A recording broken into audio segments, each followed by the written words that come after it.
Olá, meus amigos, seja bem-vindo a mais uma aula do curso teológico. Nesta feita nós vamos realizar a aula de História do Cristianismo, período da Patrística.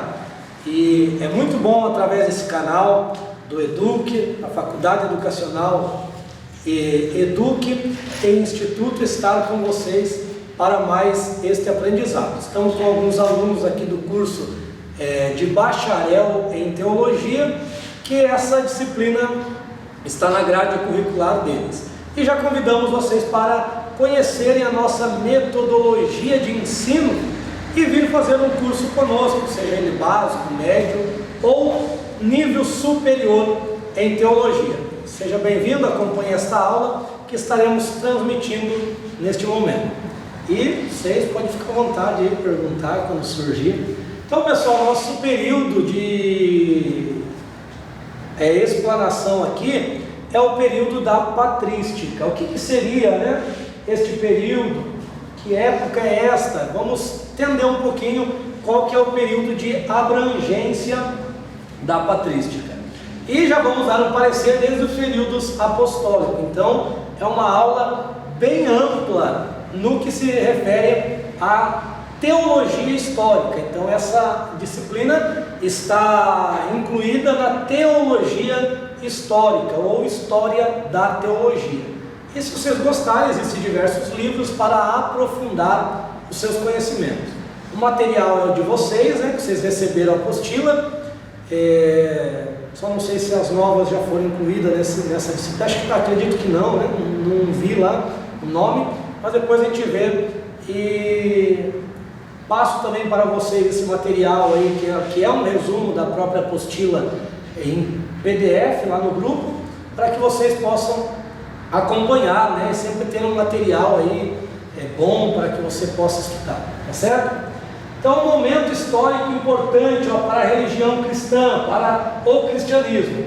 A patrística vai cobrir o período da história da igreja cristã, que vai do período neotestamentário é o Novo Testamento, até o período pós-apostólico, meados ali do século VIII. Só que alguns autores não jogam até o século VIII, não jogam muito distante, mas jogam apenas até Agostinho, que é outro período, que é o que está aqui, vai abranger o período de Tomás de Aquino, certo? Porém, o período de Santo Agostinho vai até o ano 500, ali mais ou menos, né? Então, muitos dizem que a patrística vai até Agostinho, porque Santo Tomás de Aquino já entra um outro período chamado escolástica, mas é colocado aqui porque não há um consenso, né, de tempo, né? É tudo meio dividido basicamente conforme os tempos, conforme as análises, conforme o conteúdo, né, de material que eles produziram. Então, a patrística nós vamos falar mais do período do ano 100 até o ano 500, mais ou menos ali depois de Cristo. E tem muitos teóricos, né? Nós vamos ver alguns, mas tem muitos teólogos que influenciaram esta época. Uma das características da patrística é a tentativa da união da fé com a razão. Então esse é um período onde se debate muito a questão teológica, mas não existia essa disciplina teologia independente de uma outra disciplina. Hoje nós temos, né, a teologia, mas a teologia, antigamente, neste período, se estudava junto com a filosofia. Então, nossos pais apostólicos, para que o cristianismo não se tornasse uma religião folclórica, né, uma religião embasada com mitos, como era o paganismo, o que eles fizeram? Eles procuraram estruturar as doutrinas dentro de uma argumentação filosófica racional. Então, eles buscaram na filosofia bases para poder estruturar as doutrinas, para defender as doutrinas, junto com o Antigo Testamento. O Novo Testamento já tinha sido escrito, mas não havia consenso ainda de livros inspirados ou não inspirados, que nós vamos ver nesta aula também. Então eles tiveram um período de muita dificuldade. Hoje você tem a Bíblia aí, que é fácil você ler, você tem PDF, tem arquivo, então muito fácil ter acesso, mas os nossos pais apostólicos não tiveram essa facilidade e tiveram que combater muitas heresias, muitas dificuldades aí para formular as doutrinas. Hoje nós temos as doutrinas todas formuladas, então eles começaram a formular. Para não virar folclórica, buscaram a princípio na filosofia platônica, depois veio o neoplatonismo, uma nova forma, né, de platonismo, e Agostinho vai estruturar mais aí, terá um pensamento neoplatônico, mas também aristotélico, né? Tanto é que Agostinho ele vai até fazer a divisão, né? A partir de Agostinho vai começar a ter a divisão. Ele tem uma célebre frase que diz assim, né? O que Atenas tem a ver com Jerusalém? O que significa isso, né?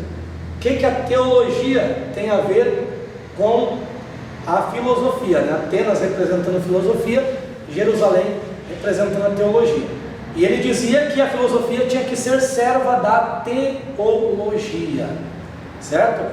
Então ali começa a desvencilhar, a ganhar independência a teologia da filosofia. Porém, vocês sabem que dentro da teologia se estuda muito filosofia, já tivemos algumas disciplinas, tá certo? Por quê? O teólogo ele é um pensador. Para pensar melhor, estuda filosofia para isso, né? Fazer análises melhores, pensar melhor, argumentar melhor, inquirir, investigar melhor. Então, um bom teólogo é aquele que investiga, que analisa, que tem um olhar crítico, que tem um olhar analítico, não aquele que aceita tudo que fala, né? Então, nós temos que ser esses teólogos que vão analisar, que vão ponderar, que vão ser racionais. Então, nós temos que ser. Você é estudante de teologia, você é um acadêmico em teologia. Aqui você não é ovelha, aqui você é um acadêmico, um pensador das doutrinas da disciplina teologia. Lá na igreja que você frequenta, você vai ter um pastor que ele vai doutrinar, vai te ensinar as doutrinas, vai te ensinar regimentos internos, e aí é outra questão. Aqui nós vamos pensar, analisar, raciocinar. Aqui nós vamos sair da caixa e começar a olhar, né, como que está por fora, qual que é a visão, se está correto conforme as doutrinas ou não. Então, a teologia vem para te ajudar nisso. Então, eles tentaram fazer essa união da fé com a razão, teologia e filosofia. Aqui nesse breve slide nós temos as descrições das perseguições aos cristãos, ou seja, aquele panorama. Então, até o ano 60, do ano 30 ao ano 64 aproximadamente, nós não temos uma perseguição vinda de Roma para os cristãos. Temos apenas judeus perseguindo, né, como Saulo, depois Saulo passou a ser perseguido também, mas a nível do Império Romano, o cristianismo para eles, na visão deles, era apenas uma seita judaica, era só uma facção, mais um ramo de fé judaica. Eles não viram como ameaça, eles não viram como problema, mas a partir de 64 vem alguns imperadores que olham com a expansão, conforme há uma grande expansão do cristianismo, começam a olhar o cristianismo com outros olhos e a perseguir, né? Então Paulo morre nesse ano, né? 64 depois de Cristo, e temos ali Nero, né, incendiando Roma e culpando os cristãos. Então a partir dali vai surgir diversos imperadores que irão perseguir. Alguns serão mais brandos, outros serão mais rígidos, né, porque vão querer ser adorados e os cristãos não se curvavam aos imperadores. E teve um que quis fazer algo novo, né, algo extraordinário, que é jogar um dos apóstolos, ou melhor, o último apóstolo vivo num tacho de óleo fervendo, que foi João o apóstolo, né? Então ele foi jogado num tacho de óleo fervendo, mas saiu ileso, por isso foi exilado na ilha de Patmos. Mas outros foram arrastados pela praça, esfolados vivos, decapitados, crucificados em cruz de cabeça para baixo, em forma de X, foi crucificado, atravessado com lança. Então diversos tipos de mortes horrendas. Inclusive, uma das piores também era que o Roma tinha na sua gama, né, de tortura, é amarrar o corpo de um vivo a um corpo morto, de uma pessoa morta, né? Conforme aquele corpo entrava em putrefação, os germes, né, as bactérias começavam a corromper o corpo da pessoa que estava viva, entre outras formas terríveis, né? Trancar os cristãos numa sala fechada e eles morrem por asfixia. Então coisas tenebrosas, né? O Império Romano ele era muito violento, por isso que tinha aquelas batalhas dos gladiadores, né? Com leões, com outras pessoas, que eles gostavam de violência, certo? Essas perseguições vão até 250, são 250 anos, vão até aproximadamente 280 e pouco. Ano 300 começa a surgir um novo tempo para os cristãos. 300, 305, até 305 ainda eram perseguidos. Aí quando assume o Constantino, ele, como o cristianismo, o evangelho havia crescido de uma forma exponencial, ele vai buscar apoio dos cristãos. Então ele vai ser brando com os cristãos e vai firmar aí a universalidade do cristianismo. Então vai se encerrar apenas ali com Constantino a perseguição, certo? Então foram 250 anos de perseguição. Apesar das perseguições serem intensas, a religião cristã, ou seja, o cristianismo, nunca regrediu, sempre avançou e cresceu. Nós temos também a estrutura do episcopado, como foi formando. Nós vemos na Bíblia lá em Atos 6, né? Nós vemos os primeiros diáconos. Depois você lê a epístola de Timóteo, você lê Tito, você vê uma estrutura já mais organizada, tendo presbíteros, diáconos, episcopos ou bispo. Então nós já temos uma igreja mais organizada. Essa organização continuou crescente, de sorte que hoje cada igreja tem a sua forma de organizar os ministérios. Mas a estrutura básica que foi crescente, que a igreja primitiva tinha, era essa estrutura aqui do gráfico, do triângulo. Nós temos ali os diáconos, são aqueles que cuidavam dos pobres, das viúvas, dos órfãos. Temos depois o presbitério, isso aqui se chamaria presbitério. Essa estrutura está ligada à estrutura do segundo século. Pastores eram os anciãos e presbíteros. Então o presbitério da igreja no contexto bíblico: apóstolo, profeta, evangelistas, pastores e doutores. Esta classe no período bíblico, isso aqui é no período histórico do ano 200, certo? Essa classe de 5 ministérios envolve o presbitério. Como que eu sei disso? O próprio Paulo falou: eu sou evangelista e mestre. Ele não era um apóstolo? João falou: eu sou presbítero. Pedro falou: eu sou presbítero. Então esses 5 ministérios é o presbitério da igreja. E acima deles tinha o episcopo, que é o bispo. Alguns interpretam bispo e presbítero como sendo iguais, mas não são. A palavra bispo vem de episcopo. Quando Paulo diz aquele que deseja o episcopado, excelente coisa. O que é o episcopo? É o líder de líderes. Seria hoje uma estrutura nossa conhecida, pastor presidente, por exemplo, ele seria episcopo, porque ele é o bispo, ele tem sob a sua liderança pastores e diáconos, certo? E o feminino de bispo não é bispa, como eu coloco aí, né? É episcopisa. Episcopisa é o feminino de bispo, né? Mas eles querem igualar, né? Esse é o feminismo, né? Entrando na igreja. Tanto o feminismo quanto o machismo são ideologias totalmente incoerentes, tá? O correto é masculinidade e feminilidade, é isso que Deus fez. E professor, só voltando um pouquinho lá na era dos imperadores, o templo lá em Jerusalém foi destruído no ano de 68, 70 depois de Cristo, né? Destruíram e nunca mais reconstruíram, né? Foi na época da perseguição já ali. O templo foi uma perseguição aos judeus também. Então o judaísmo e cristianismo, embora no início ali da era cristã começa junto, e Pedro queria isso, né? Pedro entendeu que deveria ser assim. Paulo vai repreender por isso, né? Depois, né?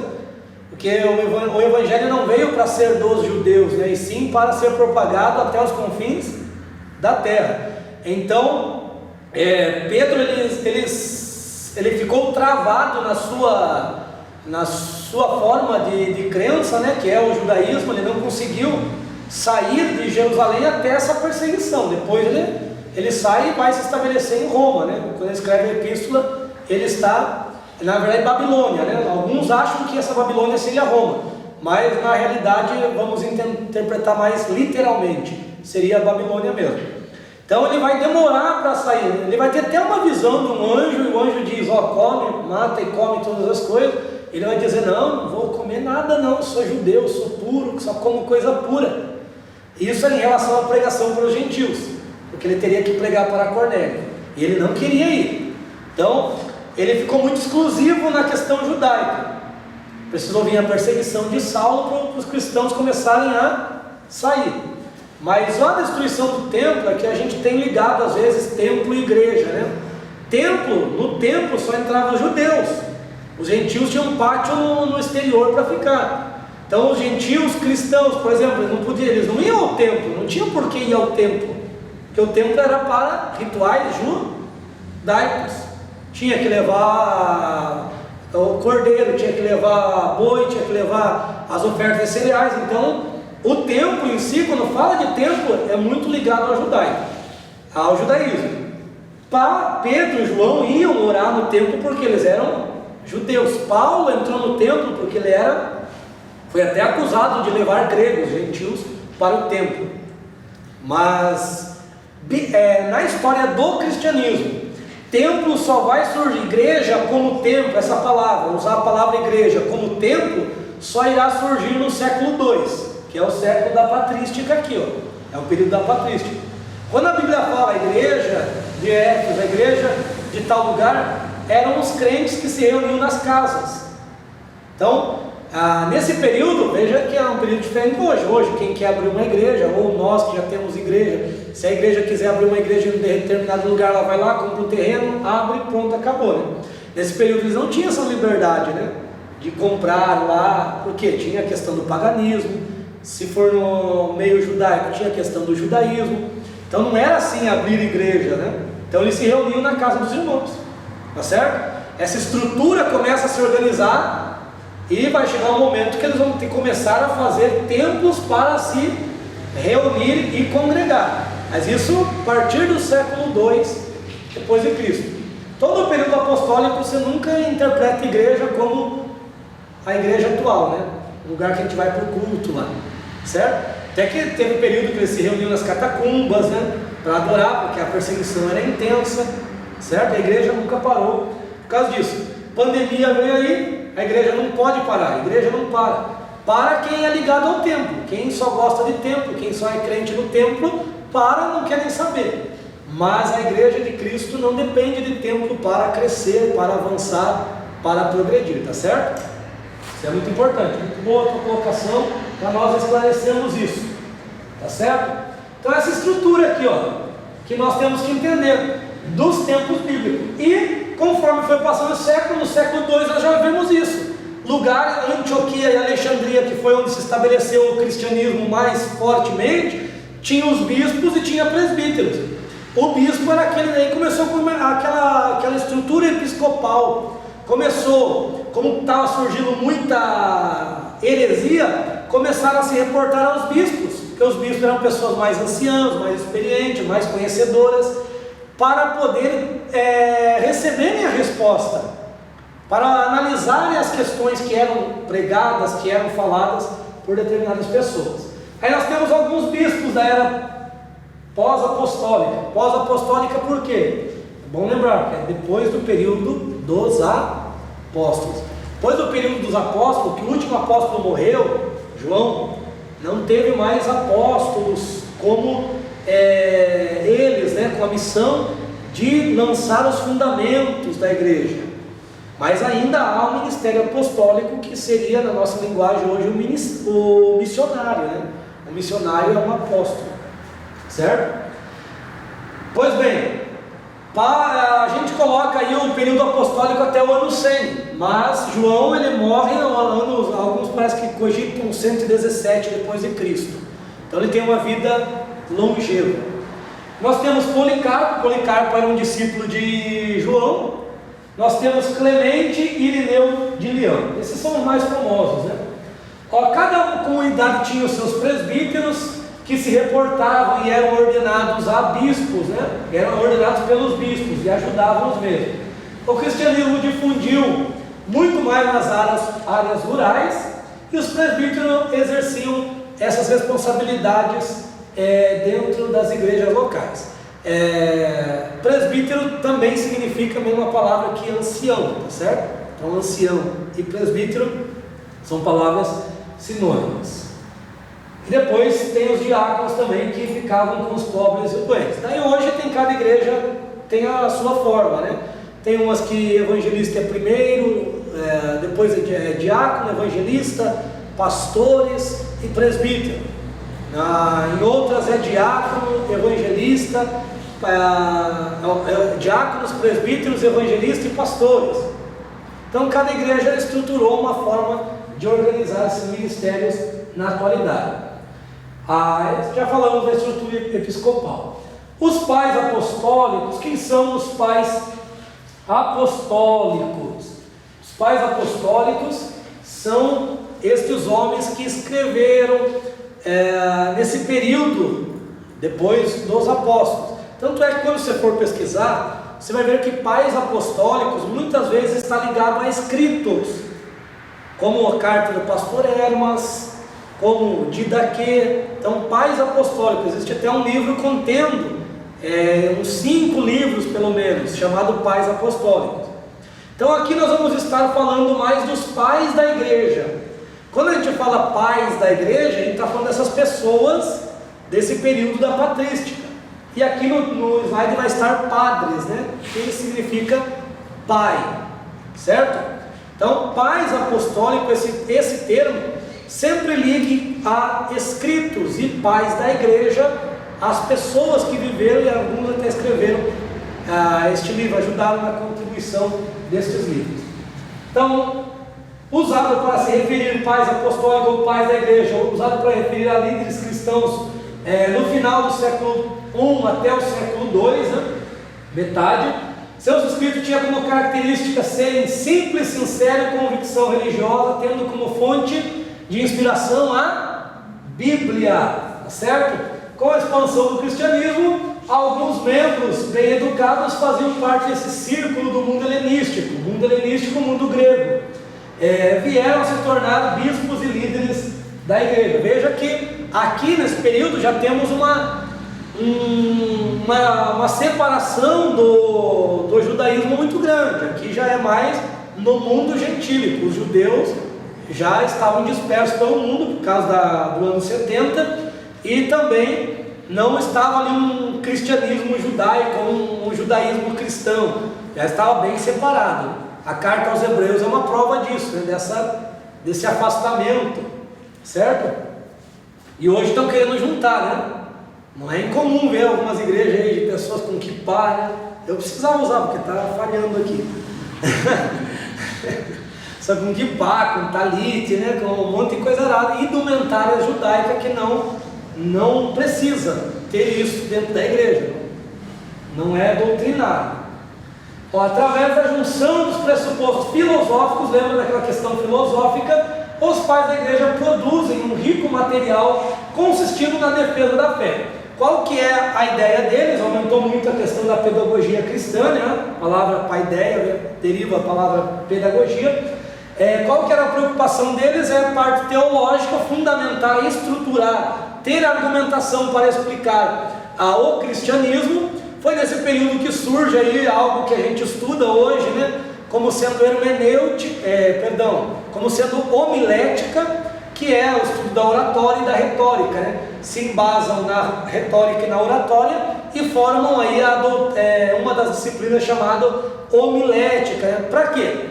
Qual que era o objetivo? Pregar bonito? Não, eles queriam defender a fé cristã, fazer apologia contra esses polemistas. Neste período, nós vamos ter dois grupos de teólogos: os polemistas e os apologistas. Os polemistas é que eles criavam as polêmicas, e boa parte das polêmicas deles eram heréticas, certo? E os apologistas lutavam para defender essas, para mostrar que havia erro nesses pensamentos. Então esses dois grupos existirão na patrística, tá certo? Alguns pais notáveis desse período: Inácio de Antioquia, Policarpo de Esmirna, Justino Marte, Irineu de Leão, Tertuliano, Clemente de Alexandria e Orígenes de Alexandria. Essas duas igrejas é que foram mais fortalecidas. Você lembra de Antioquia, que aparece na Bíblia, Antioquia da Síria? Que o primeiro pastor lá que foi mandado para Jerusalém foi Barnabé. Barnabé buscou Paulo para junto ensinar. Então é essa igreja aqui. Ela teve muitos ensinadores bons, inclusive Paulo, líderes bons, inclusive Barnabé. Então essa igreja se fortaleceu muito, se tornou uma referência. No segundo século, esta era a igreja referência, Antioquia. E a outra igreja a se fortalecer e se formar já era no Egito, né? Mais ao sul, Alexandria, até por conta da grande biblioteca que existia em Alexandria, que os pais apostólicos usavam ela, os pais da igreja usavam para fundamentar. E o que acontecia? Vez ou outra, os antioquenos divergiam dos alexandrinos e vice-versa, e aí eles entravam em debates teológicos, né? Por isso que futuramente vai surgirá os concílios, para haver um consenso entre esses dois grupos, que eram os grupos mais fortes no quesito teologia, quesito conhecimento: Alexandria, Antioquia e Alexandria, tá certo? E professor, o professor falou que no começo aí não havia um reconhecimento da Bíblia ali, mesmo que o Novo Testamento já estava escrito ali, referente às cartas e tudo, e não havia um reconhecimento de... o senhor falou no começo... Não havia uma coleção que aí, era dita inspirados, né? Aí já nessa igreja aí de Antioquia e Alexandria, eles já estavam debatendo sobre esse, porque daí veio esse concílio de Sicílio, esqueço o nome lá, que é um nome difícil aí. Em vários. Daí já vem falar já sobre a autenticidade ali do Novo Testamento, ali já conciliando junto com o que aconteceu, né, para chegar a esse consenso de 27 livros inspirados. O Antigo Testamento não fica a critério dos cristãos, fica a critério dos judeus, que é um livro judeu, dos judeus. Então, o Antigo Testamento estava formado, só que aconteceu, com a tradução do hebraico para o grego, chamado Septuaginta, aconteceu que acrescentaram alguns livros, 11 livros. Aí no ano 90, em Jânia, os judeus se reuniram e rejeitaram esses 11 livros. Aceitando somente os de Gênesis a Malaquias que nós temos ali. Ou seja, na Bíblia hebraica, 22 livros, certo? Porque tem livros que são juntos, mas equivale aos 39 livros do Antigo Testamento. Então eles tinham o cânon fechado, por isso que os cristãos utilizaram o Antigo Testamento para fundamentar a pregação. Paulo, Pedro, eles se utilizam do Antigo Testamento, certo? E qual que é o objetivo das cartas, do Evangelho, desses livros? O objetivo não era, vamos continuar a Bíblia. Não existia esse objetivo na mente dos apóstolos, nós temos que entender. Qual que era o objetivo? O objetivo era responder às perguntas da igreja. A primeira carta a ser escrita a Tessalônica. Por quê? Os tessalonicenses tiveram um problema, uma pergunta, uma questão, e Paulo não poderia estar lá. Então o que Paulo fez? Escreveu. Paulo nem imaginava que 2000 anos depois nós estaríamos lendo a sua carta ainda. Tá certo? Então foi mandado para as igrejas. Por que evangelho? A maioria das testemunhas oculares estavam morrendo. Os apóstolos estavam morrendo. Então alguns apóstolos receberam essa inspiração de deixar uma biografia de Cristo e escreveram sobre a vida de Cristo, certo? Lucas quis escrever a história do cristianismo, escreveu Atos. Então eles foram inspirados a isso, mas eles não sabiam até onde chegaria, até que ano chegaria. Eles escreveram para a sua época, sua geração. Nós somos os destinatários secundários, recebemos posterior, tá certo? Então qual que foi o critério desse grupo aqui, que foi difícil? Por quê? Lá no Antigo Testamento tinha 11 escritos obscuros, chamados apócrifos. Aqui tem 200. Tinha 11 lá naquela Bíblia Septuaginta, mas existiram mais também. São mais de 100 no Antigo Testamento, e aqui mais de 200. Como definir o que é inspirado e o que não é? Como? Então, qual foi o critério que eles usaram aí? Os livros que eram mais usados por todas as igrejas, ou seja, as igrejas usavam porque viam um conteúdo necessário para o cristianismo. Então eles pegavam esse material e perguntavam: por quem foi escrito? Foi escrito por um apóstolo de Jesus Cristo. Então é confiável. Por João, apóstolo. Por Mateus. Escrito por Paulo. Então esses livros são confiáveis, vamos usar. Não foi escrito por um apóstolo, mas foi escrito por alguém próximo dele. Marcos teve a influência de Pedro, Lucas teve a influência de Paulo. Então reconhecemos também. Então o reconhecimento, o critério para reconhecer foi isso, não é aquilo que gostaram, não foi um trabalho fácil, e não foi algo que os cristãos chegaram, pegaram um monte de livro, vamos ver aqui qual que é bom, qual que não é, e vamos, não, foi algo gradual, gradativo, né? Conforme o tempo, a maioria dos livros já eram usados, tanto é que alguns demoraram para entrar, como Filemão, que é um bilhete, né? Era um bilhetinho, 2 Pedro, Hebreus, também demorou, porque Hebreus, por mais que a gente cogite a autoria de A, de B, não tem explícito na carta quem escreveu, então demoraram para reconhecer. Apocalipse, escrito de João, porque existiam muitos apocalipses. Visão apocalíptica era comum eles escreverem. Apocalipse de Pedro, de muita gente tinha. E para entenderem que João realmente escreveu inspirado, demorou 400 anos para eles reconhecerem. Foi reconhecido só no ano 400 o livro de João. Então não foi algo fácil, foi algo gradativo e nem mecânico, né? Vamos ver, vamos dizer que esses são e esses não são. Tinha uns que tinham mais, tinha outros que tinham menos. Tinha gente que acreditava que 20 era inspirado. Aí chegou a nós 27 livros inspirados, certo? É o que basta para nós chegarmos ao conhecimento da salvação, certo? Nós que somos mais inquiridores e vamos fazendo teologia para ajudar aí, para querer aprofundar mais, né? Mas para a salvação, você lê ali os evangelhos, você já tem a revelação de Jesus Cristo, né? De quem é Jesus. Amém?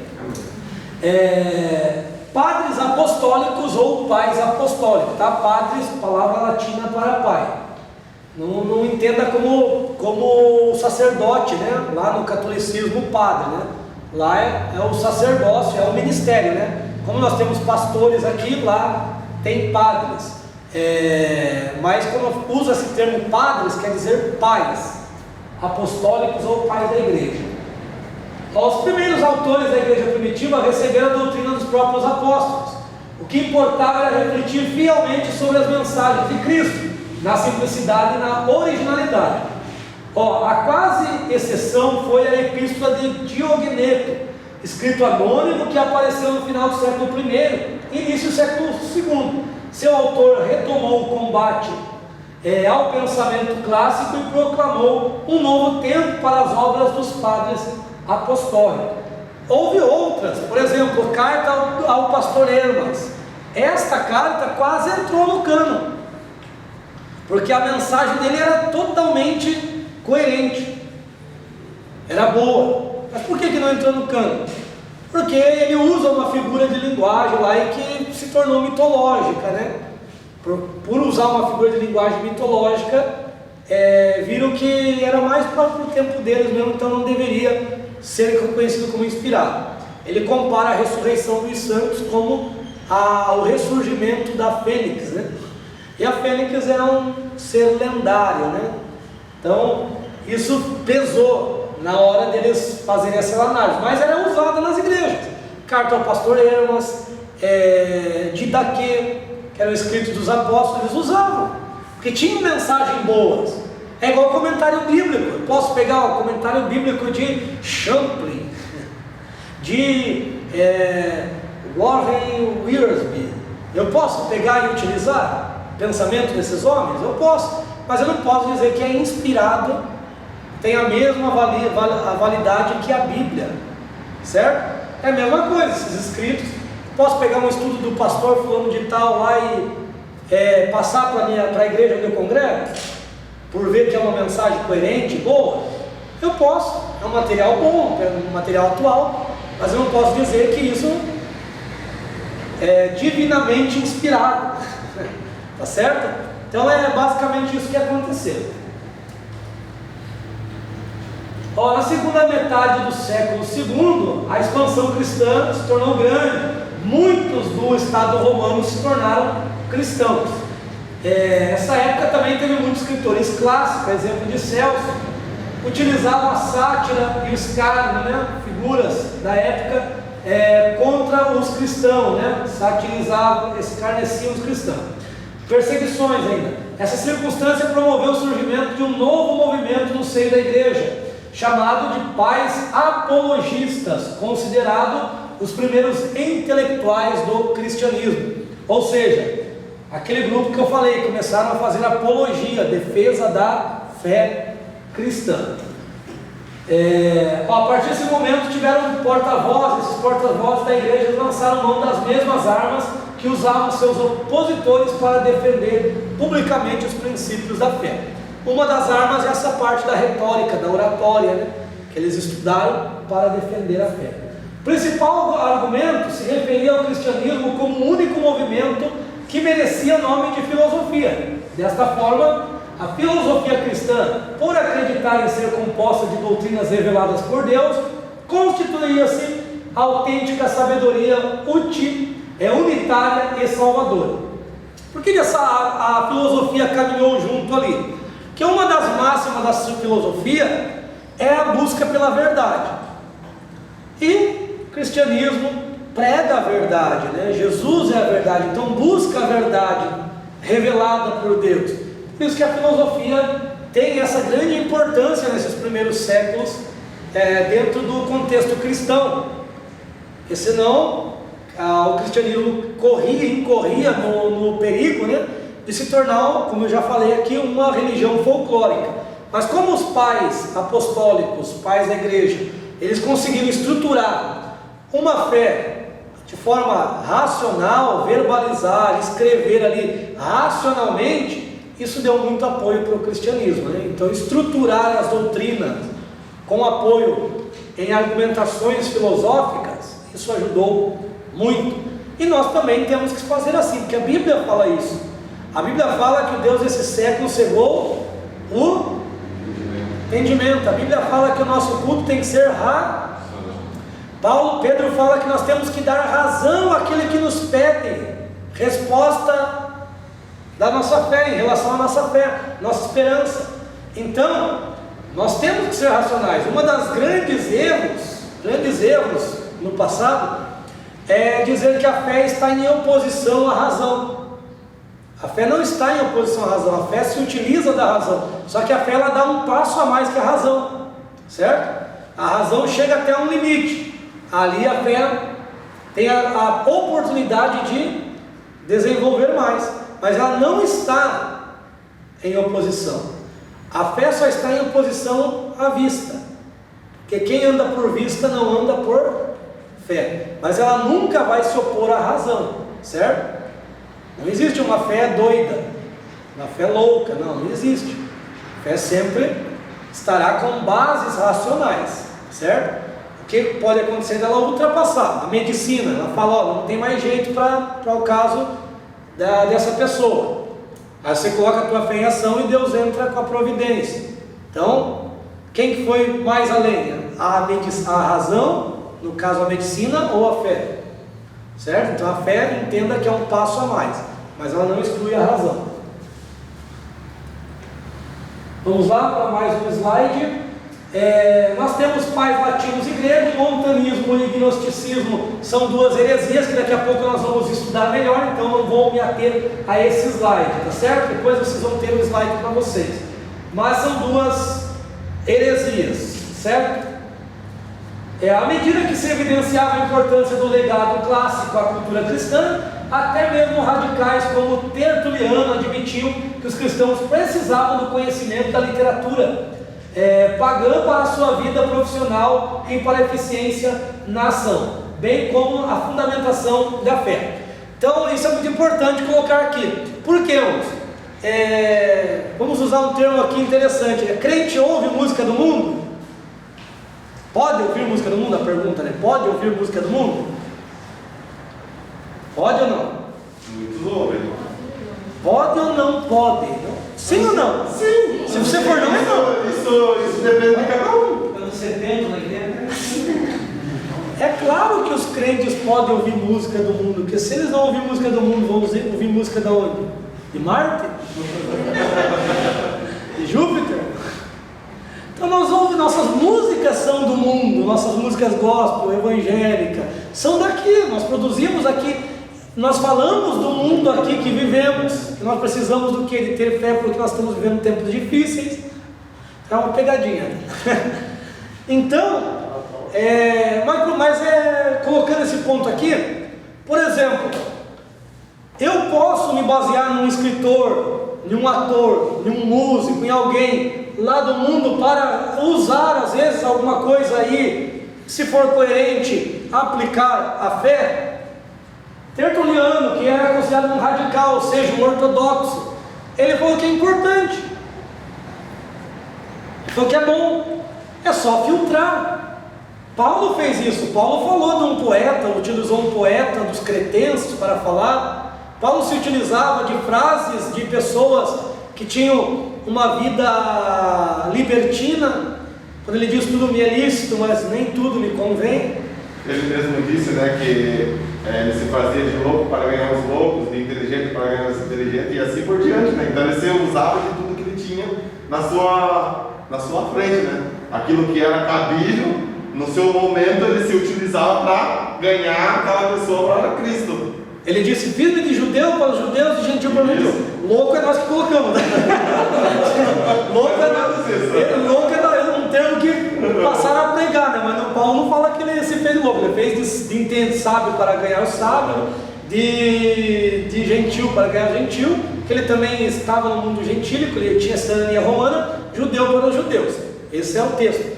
Ele também usou o termo comamos, bebamos e amanhã morreremos, que era um termo que uma linha filosófica utilizava, que era aqueles que gostavam de maximizar o prazer e minimizar a dor. Só que ele via dizer assim, se Cristo não ressuscitou, então vã é nossa fé, vã é nossa pregação, vã é nosso testemunho. Então comamos, bebamos, porque amanhã morreremos. Então não há problema desde que você saiba utilizar o conteúdo. Por exemplo, um dos filósofos que eu gosto de ler, e acho interessante o seu pensamento, é Nietzsche. E Nietzsche era um ateu, muito ateu, né? Ateu terrível, alfinetava os cristãos a toda hora.